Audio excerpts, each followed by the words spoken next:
Baizu, le propriétaire du cottage Bubu, ouais, la pharmacie la plus réputée de Liyue, avec un serpent blanc appelé Shangshen se trouvant sur ses épaules. Il soigne les gens avec toutes sortes de remèdes, de ses compétences et de sa bienveillance.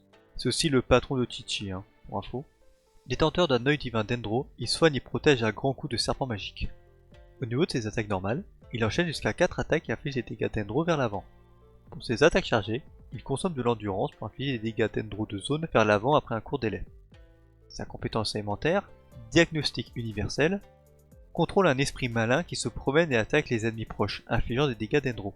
Après avoir effectué 3 attaques ou s'il n'y a pas d'ennemis à proximité, l'esprit revient et soigne tous les personnages de l'équipe à proximité selon les PV max de Baizu. Son déchaînement élémentaire, reviviscence holistique, crée un bouclier Dendro contre la maladie qui absorbe les dégâts Dendro 250% plus efficacement, évidemment. Un bouclier est généré tous les 2,5 secondes pendant 14 secondes. Dans les circonstances suivantes, le bouclier soigne votre personnage déployé selon les PV max de Baizu et libère un petit truc pour attaquer les ennemis en infligeant des dégâts Dendro. Lorsqu'un personnage est sous la protection d'un bouclier et qu'un nouveau bouclier est généré, ou lorsque les effets du bouclier prennent fin ou qu'il est détruit. Au niveau de ses passifs, son premier passif, 5 fortunes perpétuelles, Baizu obtient différents effets selon les PV de votre personnage déployé. Si les PV de ce dernier sont inférieurs à 50%, Baizu obtient un bonus de soin de 20%. Si les PV de ce dernier sont supérieurs ou égaux à 50%, Baizu bénéficie d'un bonus de dégâts Dendro de 25%. Un bonus qui sert à rien, mais bon, vous allez comprendre. Le deuxième passif, Terre-Mère. Les personnages soignés par un bouclier contre la maladie obtiennent les effets suivants. Pour chaque tranche de 1000 HP max que Baizu possède jusqu'à 55 000 PV, les dégâts infligés par leur réaction de brûlure, de fleurissement, d'exubérance ou de bourgeonnement augmentent de 2%, et ceux infligés par les réactions de suractivation ou de propagation augmentent de 0,8% pendant 6 secondes. Il possède un troisième passif que je vais mentionner parce qu'il est rigolo, Bienfait Herbacé. Lorsque Baizu fait partie de l'équipe, interagir avec certains objets récoltables soigne votre personnage déployé d'une valeur à 2,5% des PV max de Baizu. Vous ramassez des plantes, vous vous soignez. C'est bien. Est-ce que je vais parler des consolations? Non, on est pauvre ici.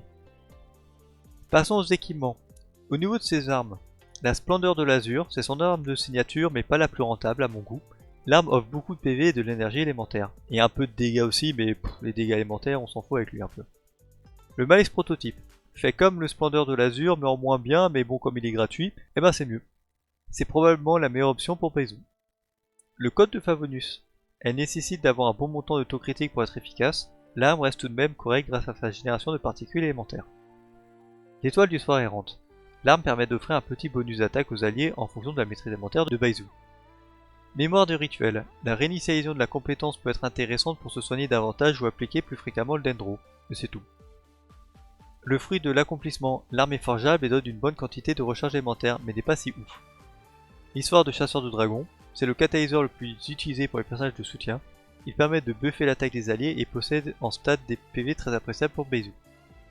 Au niveau de ses artefacts, nous avons le set Souvenir de Forêt. C'est un set passe-partout pour les personnages Dendro. Il permet une baisse de résistance Dendro sur les ennemis et un bonus de dégâts Dendro qui n'est pas très utile sur Baizu hélas. Le set Ancien Rituel Royal. C'est plutôt classique pour les personnages de soutien, il octroie un bonus d'attaque à tous les personnages de l'équipe après l'utilisation d'un déchaînement. Le bonus de dégâts sur le déchaînement n'est pas pertinent, mais il existe. Le set Palourde au teint océanique. Il faut bien trouver une utilité à ce set. Grâce au bonus de soins et au bouclier de Baizu, vous pouvez facilement faire de bons dégâts avec. Cela me semble plus fun que viable, mais il existe. La ténacité des millilitres. L'effet de 2 pièces est bien, mais le buff d'attaque en 4 pièces risque d'être applicable qu'une fois par compétence de Baizu. Ou sinon un mix 2 pièces PV pour 100, plus 2 pièces PV pour 100 ou 2 pièces palourdes pour le bonus de heal. Ce mix de 7 est là pour dépanner ou pour privilégier les statistiques de Baizu puisqu'il veut beaucoup de PV. Au niveau des statistiques recherchées sur Baizu, au niveau de la fleur à la plume, vous viserez du PV%, de la recherche d'énergie, de la maîtrise élémentaire et des PV flat. Ça peut toujours être utile. Pour le sablier, vous aurez le choix entre du PV%, de la recherche d'énergie en fonction de si vous manquez de la recherche d'énergie. Et en stade secondaire, du PV%, recherche d'énergie, maîtrise élémentaire et PV flat. Le coupe et le diadème, ça sera en stade principal du PV% et en stade secondaire de la recherche d'énergie et de la maîtrise élémentaire. Au niveau de ces équipes, nous avons dans une team suractivation, Baizu en tant que soutien pour appliquer l'élément Dendro qui permettra aux personnages électro de faire plus de dégâts. Pour les personnages électro, nous aurons en tant que main DPS Keqing, la Raiden Shogun, Razor et le frère de Razor, Sino, je déconne, afin de faire de gros dégâts. Et Razor marche bien dans cet archétype, enfin mieux qu'avant. En tant que second personnage, ça sera assez flexible. S'il s'avère que Beizu applique très bien le Dendro, un second personnage électro peut être envisageable. Par exemple Fischl, Yaemiko ou Beidou. Et dans le cas contraire, utiliser un autre personnage Dendro afin d'appliquer le Dendro plus fréquemment. Et le dernier personnage qui servira de soutien, vous pouvez utiliser Zhongli. Je vois pas trop l'intérêt puisque Beidou a déjà un bouclier. Néanmoins, si vous n'êtes pas confiant sur ses statistiques ou que son bouclier n'est pas assez efficace pour vous, vous pourrez remplacer par le bouclier Zhongli qui est très bien. Ou alors vous utiliserez un personnage Anemo pour la baisse de résistance élémentaire des ennemis. Ou alors vous pourrez utiliser un autre type de soutien qui ne va pas trop influer sur les réactions. Par exemple Layla pour le bouclier. Ou alors Diona pour son soin, même si Beizu est censé faire les deux. Si vous n'avez pas confiance au début du jeu, ça peut très bien le faire. Néanmoins, s'il est très bien investi, prenez Kazuha, c'est très bien. Sinon, vous pouvez jouer Beizu dans une team propagation. Donc cette fois-ci, ce sera un personnage main DPS Dendro qui affligeront le maximum de dégâts. Pour ce poste-là, nous avons Alaitam qui fait très bien l'affaire. Nous avons Tinari qui est aussi très bien, en plus comme il a la bannière permanente, vous aurez une chance de l'avoir, bonne de petit chanceux. Ou Cave qui peut convenir à ce rôle. Un personnage électro en tant que sub DPS, donc Fischl, Yaemiko, Lisa, Beidou ou la Raiden, et Kuki Shinobu si vous voulez avoir un peu de soin. Bon, pas l'intérêt, mais si vous l'avez bien investi, elle peut être placée ici.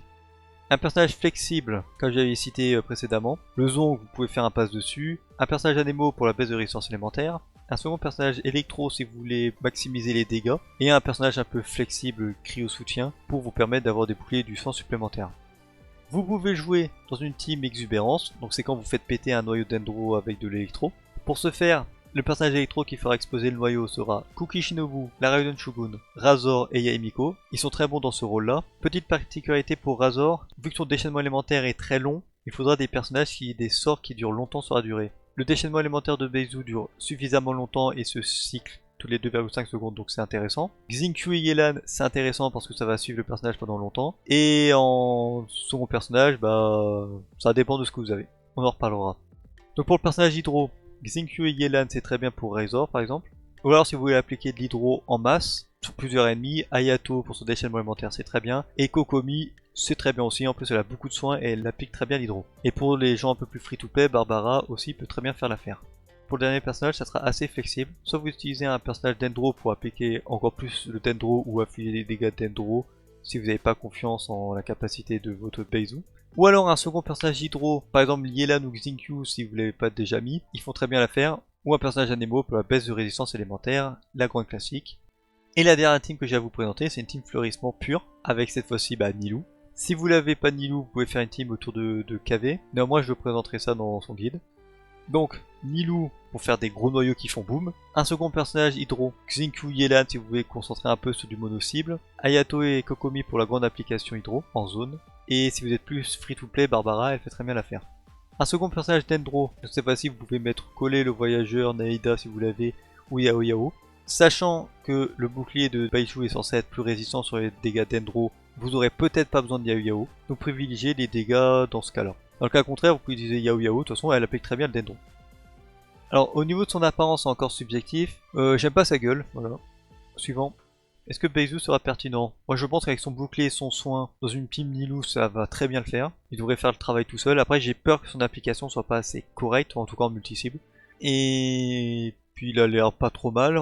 Les dégâts c'est pas trop ça, mais il est plus là pour tout ce qui est soins, utilitaire et protection, donc on lui demande pas de faire de dégâts. Son application sera correcte je pense, il n'y a aucun Dendro qui a une application un peu crade. Donc invoquez-le parce que c'est un couteau suisse en tant que soutien.